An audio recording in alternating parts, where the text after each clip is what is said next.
As a game developer, you create exciting worlds, but are players truly connecting with your story? The right audio is essential to connecting with your players, and good or bad game audio may mean the difference between a player continuing or putting down the controller. Silent Media knows game audio. They've seen it all and done it all, and they would love to connect with you about your work in progress. You can book a free game audio strategy session at silentmedia.com/booking. That's SILEN media.com/booking. Big thanks to Silent for sponsoring the show. Good evening, fans. Tim Kitzrow here, the voice of NBA Jam, and you're listening to the Game Dev Breakdown Podcast, brought to you by CodeWritePlay.com. Whoa, boom shakalaka! My mom gave birth in 1985. I was bluer than a Pac-Man ghost, barely alive. In the Cold War, my only blanket was Tetris. I played Rampart with Reagan, rampage the world for breakfast. The laundromat was my sanctuary, the arcade was my church. I thought I was raspberry. Hey. Okay. Golden. I would never be able to explain the conversation I just had with myself. Oh. Well, thank you for jumping on a call on... Happily. I was going to say short notice. We've been trying for a week now. Yeah. But, so here we are. I am between classes with my son for his kindergarten day. I have no idea what you're doing. What are you doing? I am just now sitting down. I'm not eating lunch, but I am on lunch right now. Oh, okay. I won't smack lips into the microphone for everybody's enjoyment. You got to go somewhere else like OnlyFans for that. Sorry. I was going to say, if you need to eat while we do this, I will feel free to go on long tangents while you do so. It is all good. Well, so let me explain. I'm recording, by the way, if that... No, I figured. if that worries you. It comes up once in a while. So anyway, we decided, because of a conversation we had... Were we streaming at the time? We were playing Rocket League and streaming. Is it one of those things, or was it something else? I don't know if it was on stream or shortly after stream. You came up with the idea of, the quitting of jobs and how exits were made and such. Right. So one of us brought up, like, wouldn't it be funny to do a podcast about that? And I said, well, why don't you come on and why don't we both talk about jobs past and how we left them? Because I don't think you can go wrong with that topic. And no. I realized while putting some notes together of my own, I don't know how many you've got. I've got 14 jobs that I've left now. You were definitely very, very much higher than myself. I'm hoping to be 3 soon, but it'll be, 3 technically if you count, Dad, I'm not mowing the lawn anymore. I'll see you later. I'm too old for that crap. I got a real job, Dad. I would argue that's a harder job to leave than the others. Oh God, there was a time, let me tell you. Anyway, we'll get there. We'll get there. So, this is just for fun, and if there's a moral to take away today, I don't know what it is. So, I just, we all do career stuff. We've all got jobs. The idea of a career usually requires you to leave one job in favor of another one at some point. Very few people go like, at 17 years old, I started at Boeing and left when I was 66. Ran the company. Started in the mailroom and I worked myself up. Then I took over for Mr. Boeing, if that's a person. Jimmy works there. We should ask him who Mr. Boeing is. I forgot you mentioned that and I didn't really drill into it, but that in the St. Louis area, that's actually a pretty fantastic employer to work for if you can get there. Oh, yeah. So Boeing and several other... We are going to talk about some defense contracting because I've done some of that. So maybe I should start since you have... I would say, hit a couple and then I can fill in some blanks here and there since your quantity's a little higher. I'll do 7. You can do 3. That works. And I'll do 7 more. No, the first couple are funny because you know my friend Joel. Or I know your friend Joel. He probably knew you first. I don't know. I remember him from when my brother was a teenager. So right. You probably had to be going to like high school or something with him at that point already, I would assume. Yeah. I actually met him when we were little kids. Okay, so you win. So because he was not in my school, but in my school district. So by junior high time, we were part of the same circles. Anyway, he's a guy we know from the area. He's a musician. I'm a musician, and we linked up and played music in a variety of circumstances. So that's the Joel story. My first 2 jobs when I was 16, I think I was 16. I started a job at Wendy's down the street from me. And then the following job was Ponderosa, which was nearby. Oh, man. Do we have those anymore? You know, I was just asking Erica about that. It's actually a pretty fantastic place. Working there did not ruin this for me. It's a fantastic buffet to eat at. I'm happy every time I go, or went, rather. I honestly have zero complaints about Ponderosa. But those were my first 2 jobs, fast food basically, and I quit both of those jobs because I had shows I wanted to play with Joel. Well, there's as good a reason as any. At that level, that's how I kind of felt about it. Like, I asked my first manager at Wendy's, I said, hey, there's going to be this concert that I know I've got this usual set schedule of nights and weekends and everything, so there's just this one night I'm going to need off. And he told me, no. It was several weeks away. It might have been a full month. I said, I just need this one night off. And he goes, can't help you. So I said, what does that mean? He goes, I don't know. I said, well, I guess I'm going to quit. He goes, okay, I'll take care of the paperwork. That was his bingo night, and you were not ruining that for him. It must have been something. Like, they were very tight staffed down there. Ponderosa was very similar. It was shorter notice, but I said, if I could find someone to work for me, can we get this done? And they said, yeah, but we don't like to normally do this. I said, you don't normally like to give people days off? Well, no. See if you can find somebody. They got out a milk crate full of employee records. Apparently they had like 200 people on staff who just, they would just randomly call to go, can you work on a certain night? 90% of them weren't on the schedule, but they just had this giant stack they let me go through. It's That's also bizarre. weird they let me go through all these employee records just trying to find someone to work. Here's all their personal information just to find somebody. That's exactly what it was. I'm calling all these people at home, and several of them sounded like, what? Who is this? You know? I haven't worked here in years. And I got through that whole stack, and no one wanted to work, and I had to quit again to play a show with my band. So I thought that You weren't, hold on. You weren't part of, the Afterglows? Oh yeah, one of 3. Yeah, I probably watched you before I realized it. me and Joel and our buddy Matt Thomas, who still lives in the area too. He's a fantastic bassist. I believe Joel had a flying V guitar at that time that was ridiculous looking. He did. I had that in my possession for a time. He took it, and when he wanted to move on to some other guitar, he sold it to another friend of ours who I played in a different band with. And then like 5 years after that singer, I saw it in his basement or something. He's like, oh yeah, this was Joel's at one time. I bought it from him. I said, what's going on with it? He goes, I don't know. I guess I'm going to throw it out. I said, can I take it to Joel? Like, I think he would love that. Throw it out? I brought it back to him like 10 years later, and I think he still has it. Why would you throw a perfectly good guitar out? This other guy, he was friends with Joel too. I think he still is. I just don't think he was really thinking about the possibility that anyone still wanted it. And I thought, if I know Joel, he would probably love to get this back. Even if he grabbed it and sold it again, he'd be happy to have it back, I'm sure. But yeah, that was part of the Afterglows, which is funny that you knew about that. And we put out an album at one time that I might still have a CD somewhere. And I'm sure I had one at some point. we have some very funny photos of us too, which they weren't intended to be funny. We thought we were serious, but they're funny now. Super serious. So that my music career took out several of my fast food jobs. Rest in peace. And then I moved on to Toys R Us. But before we do Toys R Us, let's hear one from you. Okay, so we'll start somewhere in the middle, I suppose. High school job.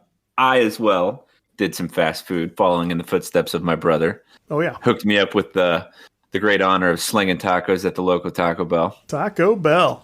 Boy, oh boy, I could go on stories from that place, but one stuck out to me earlier before the quitting. There's a funny story. Sure. There was, at the time, it was Taco Bell, and then maybe not even 70, it might have been a whole football field, 75 yards to a whole football field away, just an open blacktop parking lot in between the two, was the McDonald's. And I'm from a much smaller town than where you're from. Mm-hmm. And we had nothing else to do. We were the only Taco Bell around for 40 something miles. So obviously if it was a Friday night, there's a football game in town, people smashed the Taco Bell. You never got a second. Still have PTSD from back in the day when the Blues had a deal. St. Louis Blues had a deal with Taco Bell that if they scored 5 goals in a night, the following day, each taco was only 35 cents. If I could interrupt for a minute. Yeah. That's post-taco stress disorder. Yes, exactly. People would come in, and I kid you not, they would wait. They'd come in, order 40, 50 tacos, and we're making them as fast as you can. You'd be the real a-hole, though, if you did it in the drive-thru. Oh, yeah. But we're making them as fast as some people are waiting 20 minutes for the order because there's 2 more orders like that ahead of them. So you're literally, not exaggerating, slinging hundreds of tacos, probably close to thousands at some point, depending on how long your shift was, a day. And you're just like, there's no way. This is stupid. This was the dumbest thing. Needless to say, I don't think they do that anymore. But anyway, the McDonald's, we had a rivalry with them. Just some of the other local high school kids that we worked with. And we were just, stupid, doing stupid things. But we got away with a lot because they could not keep. When my brother worked there, they had the same general manager forever. Yeah. That's who hired me. She was fantastic. And then all of a sudden, after like 15 years or something, they decided she just wasn't good anymore. And it's just like, okay. So they let her go. And then it was a revolving door of general managers. The entire, how long? I probably left when I was 19, finally. No, I didn't make it that long. It was 18, probably 2.5 years, something like that. Yeah. And no general managers. That means no respect for the boss, especially when you're 16, 17 years old, because they're just... Oh, yeah. They're there, and all of a sudden they're going to shake things up and make things there. It's like, this is Taco Bell. This is not some Boeing. You're not going to reinvent the helicopter here. Get turn this Taco Bell around. So we would just do what we want. So, late nights or whatever, on days you're not getting murdered by 35-cent taco days, we would goof around, and we were texting kids at McDonald's and talking crap and this and that. And there was a bouncy ball machine in the lobby of our Taco Bell. And we thought it would be fantastic to bring in a wrist rocket and get on the roof and get up there and legit just start firing bouncy balls across the parking lot, seeing, hey, did you hear that? Hey, did you hear that? Seeing what hit, what didn't. Meanwhile, Route 4 is probably just bouncy balls flying right across. The only 2 stoplights in the county, and we're just rocketing crap across it. That's what we used to do when we were working. Either that or on the training TV, watch DVDs of Family Guy because we were slow. Oh, that's funny. Yeah, good times. So when I left that place, I was technically working 3 jobs. I was still mowing grass because that's easy cash. And then my neighbor had an opening at the local pawn shop. And boy, oh boy, life lessons were learned in that place. Needless to say. But I tried doing all 3 for a while, and then I realized I'm like 18, and why am I working 3 jobs and going to school? I don't need it. So I quit the grass, and then I quit the taco slinging and went full-time into the pawn shop industry there. And yeah, leaving though was, you would think it would, you make memories of stupid things done and drunk people arrested and fights in the parking lot and just all the fun you can have at a Taco Bell. But leaving the place was pretty seamless and easy. I was like, hey, I'm not working here anymore. Here's my stuff. You want me to do my 2 weeks? Nah, that's cool. And I was like, all right. I'm gonna head out then. So shook hands with one of the managers that I really liked. He was this big dude that took care of me, and then the other one happened to be like my best friend for a very long time. And I don't know what he's doing nowadays, though. I should figure that out. But yeah, thus ends the taco saga. That's wild. I tried several times to apply at Taco Bell, as I believe I've told you before. Oh yeah, and I was never Taco Bell material, which. It's funny because Adam Carolla wrote a book of that very name, and that's the only other time I've heard of anyone like myself trying to get in at Taco Bell and failing completely. I don't know what it was, if I seemed too desperate for the tacos or what it was, but must have been a new general manager. It must have been something like that. It's funny that you say you were the only Taco Bell for like 40 miles around, because my city has 2 Taco Bells. Yeah. Oh, I have I don't know, 3 within 8 minutes of me right now. So yeah. Oh, by different. Belleville, yeah, you got several. Yeah. You got more than I do, probably.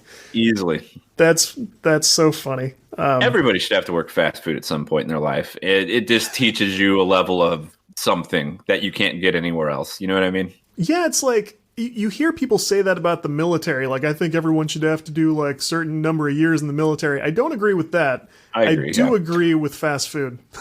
Fast food's a must. Military is like, yeah, maybe if you're somebody that needs it, but For not a certain everybody person, needs that. yeah, I exactly right. I don't think everyone needs exactly those lessons. But for some reason, you and I talked about the military last time you were on. Did we? Yeah, I just for some reason I just listened to it. We talked about judges a few times in history telling people you're either going to prison or the army. And for some I'm reason, drawing a huge blank on that. I don't know how I ran into this, but you and I'm pretty sure it was. No, you know what? It was John. I'm sorry. We were just talking about John. That one's not ringing a bell, but I believe it because we talk about it a lot. Yeah. You and I sometimes talk about stuff after they are discussed on the podcast. It's all a blur to me. Yes. So but good old Taco Bell. So Taco Bell, plenty of memories. Way too many tacos. Still eat there to this day. It didn't ruin me, so whatever. yeah, I don't think any of these restaurants I've worked at. I still go. We're going to talk about Cracker Barrel in a minute. I still go there all the time. Dandy Not the Dandy Inn. Dandy Yes, I Inn's knew it was gone. coming. They finally took a dozer to that place. They sure did. It's gone. Everybody on Facebook, oh, this is terrible. That building's been around forever. That place was a hellhole where nothing good ever happened. But I'm ahead of myself here. So I left Ponderosa to go to, well, I quit because of that concert, I guess, and took my second run at Toys R Us. Because my buddy from high school already worked there. And I told him, I said, I put in an application there one time and I'd never heard back. So I guess they just didn't want me. And he said, you got to do it at a certain time of year. You have to go before the holiday season ramps up. So we're talking like September. It's a good time to have an application in. I said, okay. And he goes, come up sometime when I'm working. I'll, draw a little star on your application or something. I'll tell the manager that you're an okay guy. And sure enough, late 2001, I got in at Toys R Us for holiday time. I was a seasonal employee, as they call it, which means I did the worst of the worst jobs. I only got a vest and not a full dress shirt. So, I and about, 9, 10, 11 other people worked from like September until, I don't remember if we got through the end of the year or if we were out on our butts in, a few days before Christmas, something like that. I think we probably got to go through New Year and came in a couple of times in January. And then they said like, every year we keep a few people on to be permanent staff here at the Toys R Us. I worked my butt off. I really did. Like, it was still one of my first jobs. I always wanted to work at Toys R Us. I wanted to work my way over to the game section, as one does. And that, they said we only put people in games after a couple of years or something like that. Had to work my way up to the game section. But I worked real hard at that seasonal job. And like January 3rd, they said, like, you can call in and see if you're on the schedule. Somebody will just tell you, like, either yes, you are, or no, you aren't. And if you're not on the schedule, then that means, you didn't make the cut. So this cutthroat toy store situation unfolds. I did not make the cut, but the store director took my call, and she said, look, I just wanted to tell you, I had this friend I did shifts with named Patrick. He was another hard worker. She goes, I wanted to jump on and say, you and Patrick did a great job. And I'm like, this has nothing to do with Patrick. This is me and you and a job, right? Right. You guys did great. We just don't have room. Do you have room for one of us? Because I don't care about Patrick. Stop talking about Patrick. Shout out to Patrick if he's out there. But I did not make it. So I was out on my butt.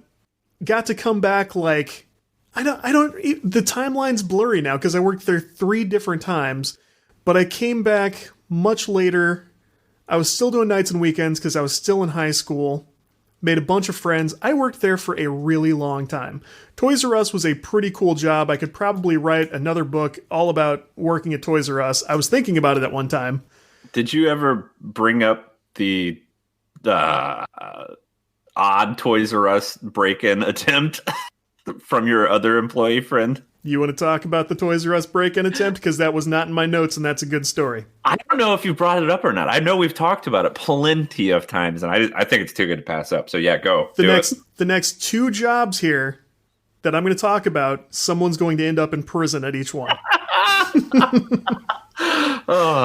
So Toys R Us in Fairview Heights, it's obviously no longer there. I think now it's a Planet Fitness. Yeah, it used to be a Planet Fitness. Wasn't it like a baby store after that, though?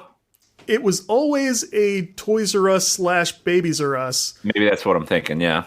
And then they moved the Babies R Us / Kids R Us operation to like a store further down the lot. Yeah. So that had its own building. And then when Toys R Us officially shut down here in the US, I found a video on YouTube of them converting it over to like some big gym. I think it was a Planet Fitness. I'm sure it is. I know exactly where you're at, so yeah. Yeah. So I bring up the location because there is a large bank on the other side of the parking lot. And like a big bank. I forget which bank it was, and it doesn't matter too much now, but so it's a major bank, and they've got like corporate offices. So it's a big, like 3, 4, 5-story building. So this guy, who was another seasonal employee, always seemed a little unusual to me. He didn't really want to make any friends. Like, he didn't seem like he really wanted to be there. It was to the point that, like, some of us were kind of like, hey, what about that? I don't remember his name, and I wouldn't use it, but it's like, what about that one guy? Like, he seemed okay to you? Like, no, not really. Well, I come in after a weekend or something, I come in on, like, a Monday night, and I saw his name on the schedule, but I didn't see him. So I stop one of my friends, who I'm still friends with, and I go, hey, what? Is that guy coming in tonight? Like, we're kind of shorthanded, and what's going on? And somebody goes, he is in jail. And I said, what? You have my attention. Go on. The story apparently, and I don't understand why he did this, but he got this job at Toys R Us as a reason to be in that parking lot. And one night, he and some friends were in that parking lot, and the rumor is this. It seems too fantastic to be true, but somebody said they showed up with some equipment and tried to tunnel down into the ground where they were going to try to come back up inside the bank. Saying that out loud sounds too ridiculous to be possible. Don't hit a gas line. Wouldn't that be something? But apparently they did something, in some way tried to break into this bank. And it's the stupidest story. They were apparently caught immediately. It's the stupidest story I've ever heard. I wish I could remember the guy's name, because I know I've tried to look this up since I got a little older and wiser and thought, this would be all over the news if I knew the guy's name. But around here, every once in a while, somebody will go to prison for trying to break into a bank. So there are enough of those stories that it's been hard to sort out, but I might try again. Because now that you bring that up, I would love to get to the bottom of what happened with that guy and that bank. But it'd make a good article. It was clear that he was there as a means to try to figure out what he was going to do to get into this bank. What he was going to do then, I'm not sure. So he'd keep digging and end up in China and make his great escape. Straight out the other side of the earth. I guess that's how his mind worked. He's going to come up somewhere, and then he was going to start stealing shit. Exactly right. This is before the earth was flat, everyone, just so you know. Yeah, he didn't just fall off the bottom of the earth, thankfully. So I don't know if we'll top that with Toys R Us stories. Man. But I left several times because I worked there 3 times. So the time I left after that, the theme here is give me days off, because I really don't like not getting a day off every now and then. I called in one morning because I wasn't feeling well. It was completely legitimate. Felt like crap. I said, look, I'm going to be no help. My stomach's killing me. I caught something. Something's going on. And the only person who answered was this guy from customer service who I did not like. He irritated the hell out of me.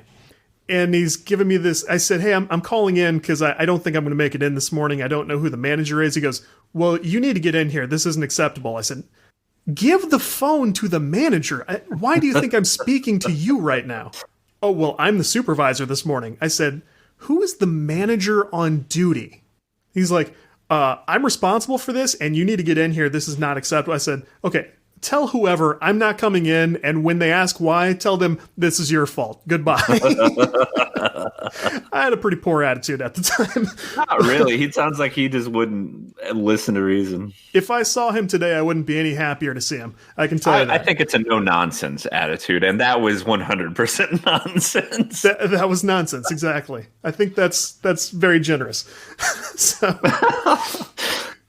Enjoy basketball, soccer, and all your favorite sports like never before at BetMGM. Sign up using bonus code CAPITAL and your first wager is risk-free up to $1,000. Plus, when you register with BetMGM, you'll get instant access to a variety of parlay selection features, live betting options, player props, and daily boosted odds specials. Download the BetMGM app today or go to BetMGM.com and enter bonus code CAPITAL and place your first wager risk-free up to $1,000. Now you're winning with the king of sportsbooks. Visit BetMGM.com for terms and conditions. 21 years of age or older to wager. Washington, D.C. only. New customer offer. All promotions are subject to qualification and eligibility requirements. Rewards issued as non-withdrawable free bets or site credit. Free bets expire 7 days from issuance. Please gamble responsibly. Gambling problem? Call 1-800-522-4700. BetMGM is pitching baseball fans a chance to swing for the fences. Register using code CHAMPION200 and win $200 in free bets when you place a $10 moneyline wager on any Major League Baseball game and either team hits a home run, regardless of your bet's outcome. Enjoy baseball like never before with BetMGM's daily promotions at your fingertips all season long. Download the app or go to BetMGM.com and use code CHAMPION200 to win $200 when you bet $10 on an MLB game and either team hits a home run. Sign up today and find out why nothing beats a win at the king of sportsbooks. Major League Baseball trademarks used with permission. Visit BetMGM.com for terms and conditions. Must be 21 years of age or older to wager. Virginia only. New customer offer. All promotions are subject to qualification and eligibility requirements. Rewards issued as non-withdrawable free bets or site credit. Free bets expire 7 days from issuance. Please gamble responsibly. Gambling problem? Call 1-888-532-3500. So I left Toys R Us and needed a job in a pinch. I was very serious about paying like my insurance bill and stuff. I was still living with my parents, but I still had that like crushing sense of responsibility. Like, it's work time. I'm old enough. I got a car.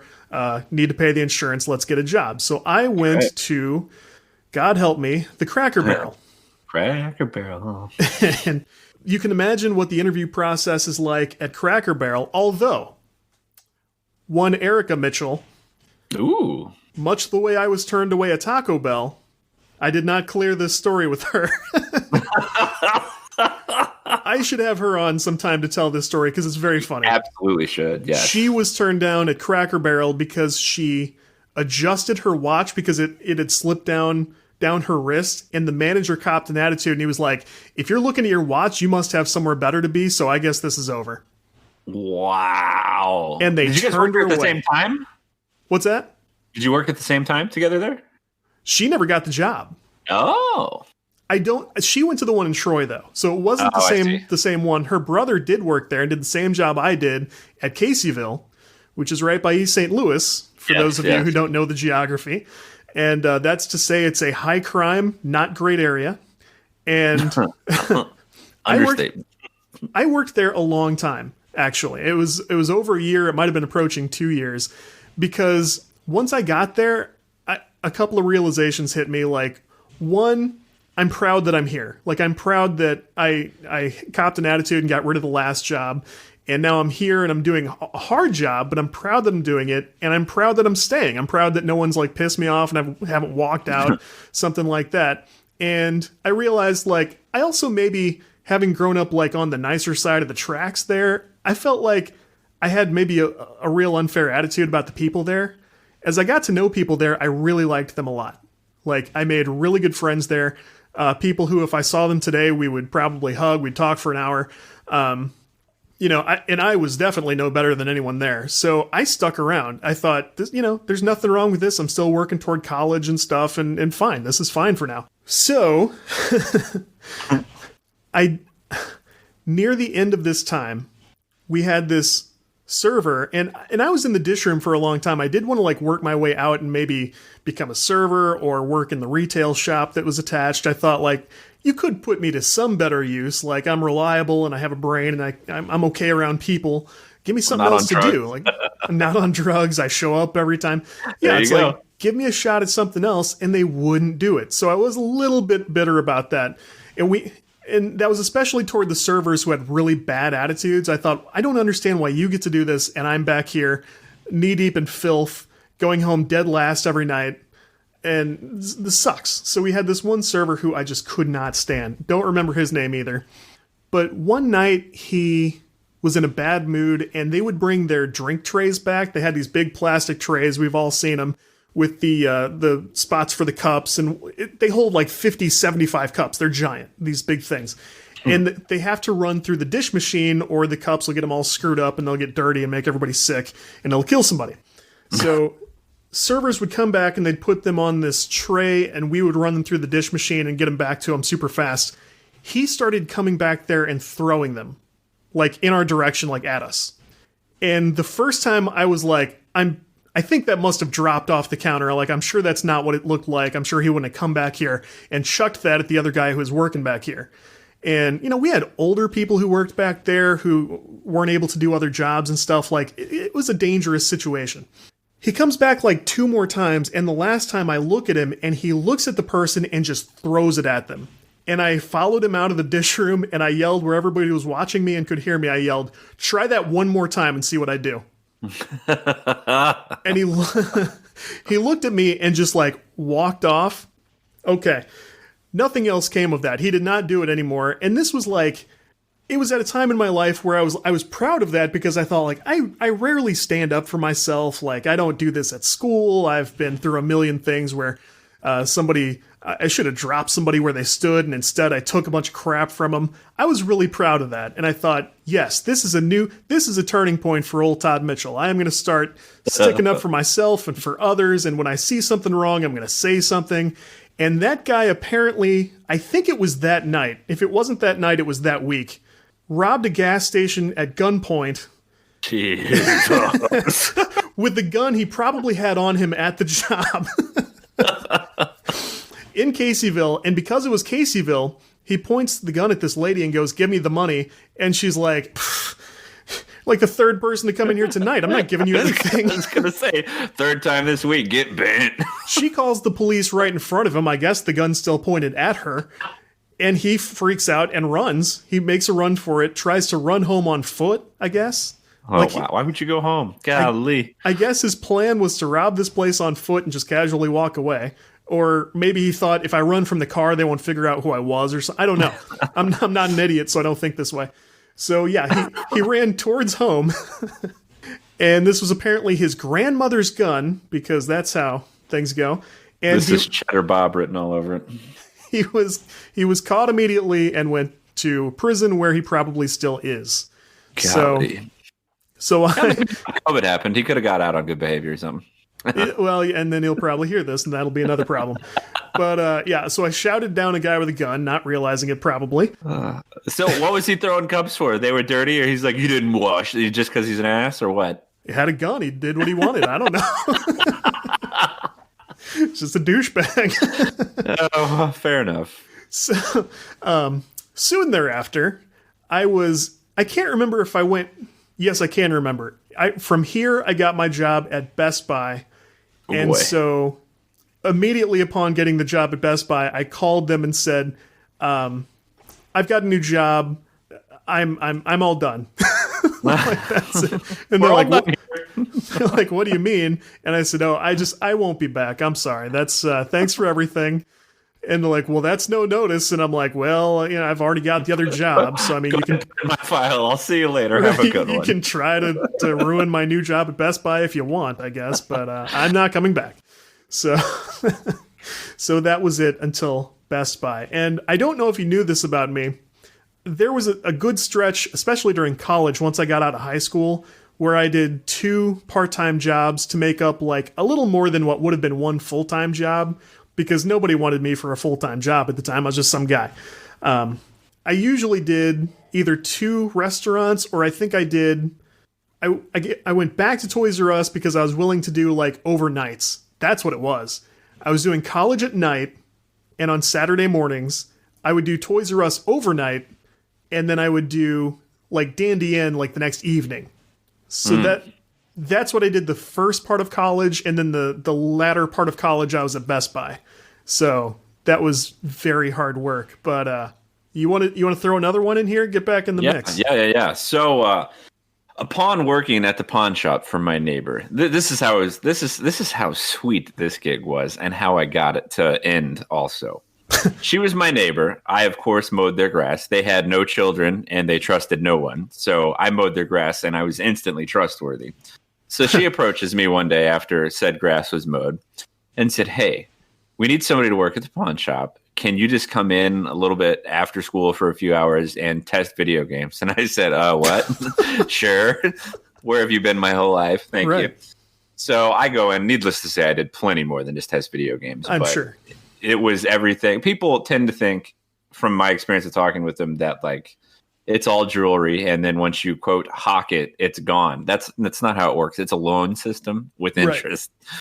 So you could either sell us something or give it to us, and we would give you whatever we thought face value was for it. And then at the end of 30 days, you would come back, pay said value plus slight interest on whatever amount. That's how that works. So imagine the people that come in there, right? So you get everything from traveling iron workers that just need like tad bit of cash until they get their first paycheck. You'll never see him again, to a guy that brings in, I mean, this was 2008, 9, and tiny bit of 10 that I worked there. So well into the technology age, we had a guy come in and all he had was VHS tapes, and all he wanted was cigarettes. And he would come in twice a month because, I don't know, I'm assuming it was what's not EBT. What do they call it? Not what is it? Welfare? No, it's not welfare. Anyway, his check, whatever, it was late. I know what you mean. Yeah.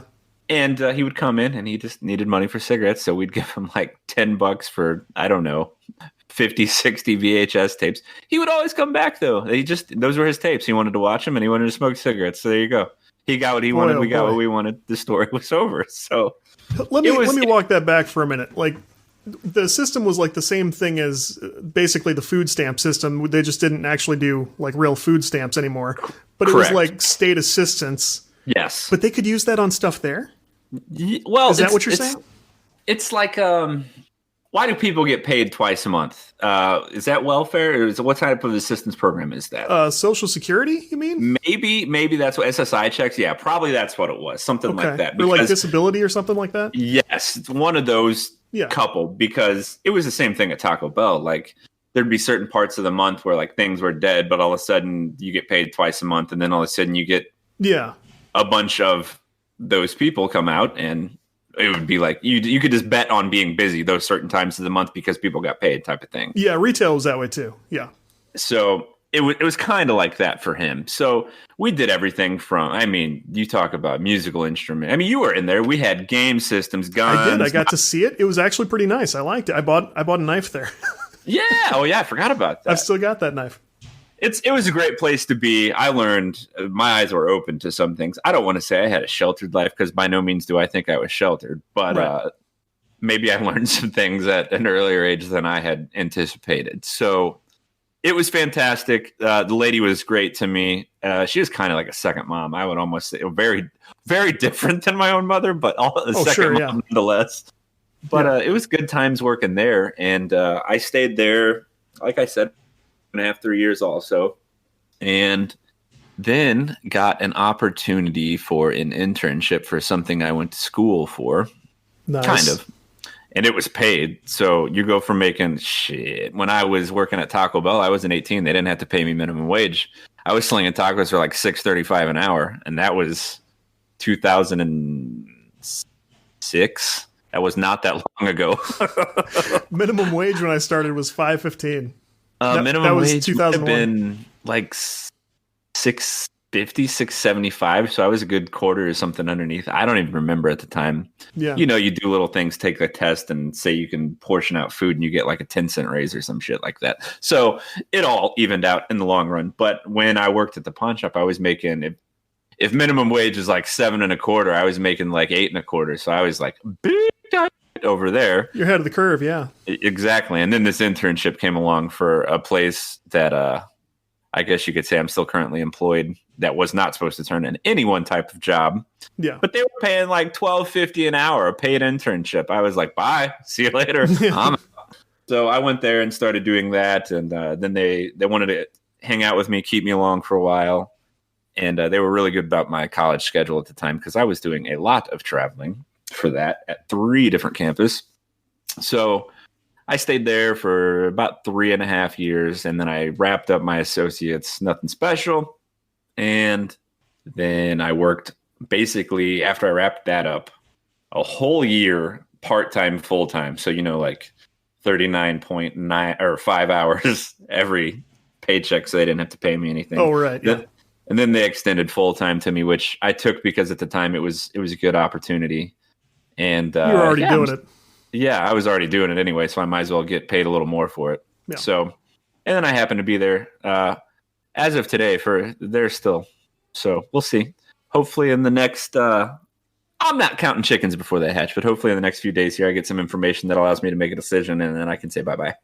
Yeah, this is a fun activity because we're hopeful for a new job for you right now. Yes, very hopeful for that, and things are looking up. So, which, by the way, I'm happy to not put your full name in the title of this show if you would like. that's fine. You probably could. I'm not that worried about it. So I'm at this point where it's weird, and this is a humble brag, but the website is starting to do very well in search rankings, which is ironic because I've never been so loud about how much Google sucks. But we're at a point with the domain. It's been around for 5 years already. Big inbound links and stuff. When I put stuff up, it starts to get some search visibility. So I'm trying to be responsible with that. I have a very, very common name. So if they were able to put me and place me exactly where I go, I would say, number 1, get a job because you're obviously doing something wrong. But number 2, good for you. Yeah. I would say I have hopes. I've been thinking if this works the way I want it to on just exactly how I'm going to leave. And it can go probably one of 3 ways. One, they'll try to say, what can we do to make you stay? That's not high on the list, I don't believe, for them. I think they're going to say, well, good luck. And I'm going to say, okay, bye, you guys. And then 2 would be just the okay, bye. And 3 involves both, and then me still saying, no, you had your opportunity, bye-bye. Yeah. I don't know if I'd do that or not, though, because there's some really good perks about where I'm at. There's just one really bad one. So let me tell you, we've gone through mostly jobs I had before college at this point. In fact, these have all been jobs before I graduated. And I know it sounds like, well, he was young and he's just doing whatever he wanted, so he didn't work a lot of notices. I still actually feel pretty strongly about that. If you're leaving a job, I personally feel like it entirely depends on whether or not they are treating you with respect, whether you want to be there 2 more weeks. Because if they fire you, they're just going to fire you. Right. I'm going to give them the opportunity. I'm going to ask. I mean, They never give you 2 weeks before, like, we're not happy with you, so in 2 weeks we're letting you go. I don't feel very strongly about doing the other way around, and I think at this point we'll have to do a whole nother show full of these. But almost just as many of these jobs I did not work full notices in. I'll give them the opportunity. I don't think they'll take me up on it. I have days regardless, so even if they want me to, I might be like, okay, I'm going to use these days. I'm out. I'll see you. I don't know. Vacation time. Goodbye. One moment, I got to help Will with something, and then we'll kind of wrap things up. All right, sorry. No worries. Did we make it to a between jobs point at that point? I think we did. I mean, you can be up if you need to be. If there's another goodness to share. Let's finish my section at the before college point. Maybe we can do this again sometime, but we can do a part 2. Yeah, it'd be nice to do a part 2 because we got more really good stuff. But probably the best one between the points I've described and graduating college was how I left Best Buy and how my friend left Best Buy. So I worked in home office, which was basically printers, but I also had to deal with people who, not people, but 55 to 65-year-old men who were coming in to buy computers they didn't understand. That was the only kind of customer in the Best Buy home office section ever. Is this is pre Geek Squad then? Yeah. It was as Geek Squad was coming in. Gotcha. So that's another thing I didn't quite make the cut. I was not Geek Squad material, but it was okay for me to stand in the printer aisle and bother people. So good times in the printer aisle. I was happy not to be a Cracker Barrel anymore. Don't want to get shot at work. I liked the assistant managers. I liked my coworkers. I really enjoyed having a little discount on like computer games and stuff. So overall, the experience was okay. I didn't care for my manager, who was a really miserable guy. And why wouldn't he be? He was the manager at Best Buy, and he was also in his 50s. So he was not a happy guy. I did run into him off hours one time at Hooters a few doors down because I think you've heard this story. My friends wanted to go like watch a game or something dumb. It was also that point in time where like we all knew a couple of people from women from high school who were working at Hooters, and let's go bother our friend Sarah. Won't that be fun? Like, no, that's not going to be fun for us or Sarah, and everyone's going to be extremely uncomfortable. I have Hooters. I have so many good Hooters stories that have nothing to do with what people would think, though. Oh my goodness. Exactly. That's me too. So we'll do another episode about that. But so I saw my manager in there one time. I happen to know this guy lives in like Tennessee. Oh. So from Illinois, he was driving home to Tennessee. It's like a 3.5 hour trip if he's at the very closest tippy point of Tennessee. Right. It's like a 3.5 hour drive on a great day. Yeah, it's not quick. So instead of making that drive home, one night I see he has left in his Best Buy attire to go to the Hooters, where he is like slumped over in a chair in front of a beer. Oh, okay. And I'm like, this is now looking good for he was alive. but I couldn't tell if it was pure misery or like half misery and half drunk. And I as much as I disliked the guy, my favorite story about my interactions with him is one time he found me right outside the printer aisle, and he peeked around the corner, and there was a guy looking at a printer, and he's like, I think that guy needs help. And I said, actually, he's looking at a printer I showed him, and he's thinking about it. And he goes, oh yeah, what's his name? I said, that wasn't really part of my process. He just wanted to know about some printers, and I showed it to him. He goes, sounds like you forgot to introduce yourself. And I said, that's not really officially a policy anywhere, I don't think. And also, this is Best Buy, and no one wants to know my name, and I don't need to know theirs. You don't have enough flair on right now. Exactly. He's like, well, go introduce yourself. And I said, you understand that would be insane for me to do at this point, now that we've spoken for 20 minutes about printers. Well, I guess you shouldn't have forgot to introduce yourself. And so I loudly go, okay. And I walk down the aisle like, hi, my name is Todd. How are you? What can I do for you? And like, he of course looked at me like, what the hell are you doing? So it felt a little better to see him miserable, slumped over his beer at Hooters. And that's nothing to do with leaving the job. The way I left the job was I was graduating college. I had my first real job lined up. I worked a full notice. I had a great time with my friends. Everybody was happy and proud and shaking hands and stuff on my way out. But my friend, who we'll call Michael, because that's what he goes by now. Michael. He is a guy I met at Toys R Us. We both worked at Best Buy later, and I'm hurrying up because I have to finish this and get Will off to his next class. But he left the Best Buy job because Michael Jackson's trial was coming up in California, and he was literally the world's biggest Michael Jackson super fan, and he had to be present for the trial. I don't mean had to like was summoned, but I mean like there's no way he was going to miss this trial to support Michael Jackson. And I thought, this is crazy. This is insane. Have fun, I guess. So, the management made it clear to him, if you go on this trip, you will be fired because you do not have the time off you need to do this, to make a trip to California. And he goes, well, you'll just have to find someone else. And so sure enough, me and my friends at the Best Buy watched the end of the trial on the TVs in electronics and saw him in the background behind Michael Jackson when he was acquitted, jump for joy, screaming and shouting, hugging people in the background. He's in a million interviews, a million articles about this online. It's the craziest thing ever. Oh, man. That's how he left the job at Best Buy. And with that, I will wrap up my part of this. This was fantastic. We could have spent 4 hours on this. Oh, yeah, easily. We can do a part 2 later or 3 on other things, whatever. If people enjoyed this, they will have to let me know, and we will, of course, set up round 2 and then possibly a round 3 Hooters edition. That sounds great.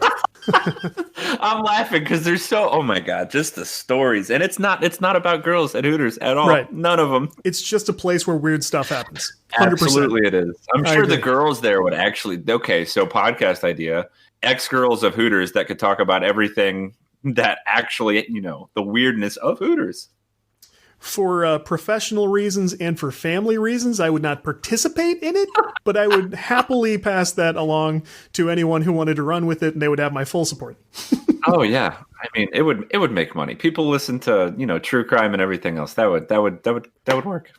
Well, thank you so much. This has been a treat as always, and we'll set up another one soon. Absolutely, sir. Plug your stream and everything real quick. How's that going, by the way? You can find me on the Twitters and the Twitch at OHC Mr. Day, and you will see me playing just about anything. So please come hang out with me. If you hear this and you come by the stream, say, hey, I heard you on the podcast. And I'll say, fantastic. Introduce yourself. Let's talk. Let's have some fun. All right, pal. Thanks again. Have a good one. If you enjoyed the Game Dev Breakdown podcast, we would love to have you subscribe anywhere. Hit that follow button on Spotify. We have show notes at CodeWritePlay.com. You can subscribe to our new newsletter if you would like to get game industry news, game development resources, you name it. Once a week, check out CodeWritePlay.com and click on that newsletter tab. You just put in your email and we will take care of the rest. We'll not bug you very often. Reach out on social media. You can find at GameDevPod, which is the podcast, CodeWrite Play, and me, Todd Mitchell, at MechaToddzilla with 1 D and 2 L's. Love hearing from you, your feedback, your questions, your topics. Love it all.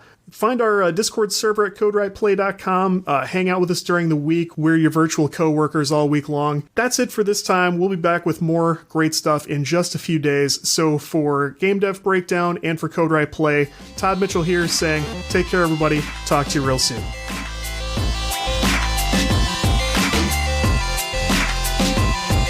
Congratulations on your Game Dev Breakdown, whatever that is. Sounds idiotic to me.